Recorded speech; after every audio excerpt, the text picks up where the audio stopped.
आने की सीढ़ियां था। महाराज जी, क्या मौन से, मानसिक मौन और वाचिक मौन से विरह की अनुभूति और प्रगाढ़ होती है? और बिल्कुल बिल्कुल 100% इसमें कोई एक भी परसेंट संशय नहीं, क्योंकि वाणी से सबसे ज्यादा अपराध बनता है।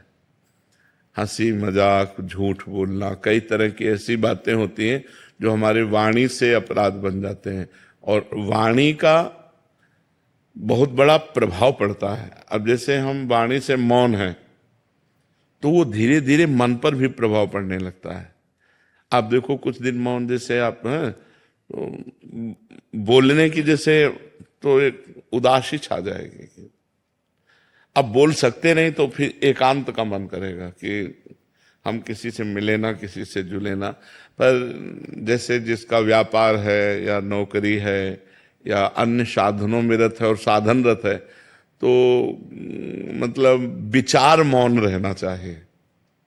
विचार मौन ज्यादा उत्तम है। विचार मौन का मतलब है, जैसे आप हमसे कोई बात पूछ रहे हैं, अब हम बार बार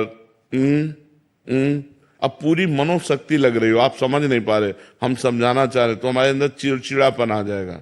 अगर अत्यंत आवश्यक है तो हम बोल देते हैं, और अत्यंत आवश्यक नहीं है तो हम उत्तर नहीं देते। इसे विचार मौन कहते हैं। जो बोलेंगे सत्य बोलेंगे, मृदु बोलेंगे, हितकर बोलेंगे, नहीं तो मौन रहेंगे।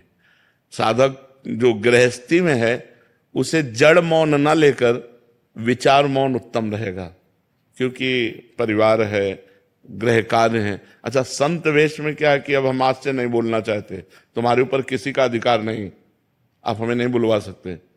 लेकिन गृहस्थी में बहुत सी ऐसी बातें हैं जिनमें आपको बोलना ही पड़ेगा, तो उसमें विचार मौन ज्यादा उत्तम है, जड़ मौन ठीक नहीं है।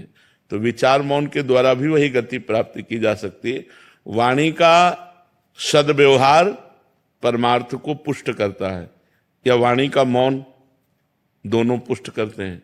तो हम सद्वाक्य बोल करके, सद्व्यवहार करके अपने मन को निसंकल्प बनाएं, अपने मन को मौन की तरफ ले जाए।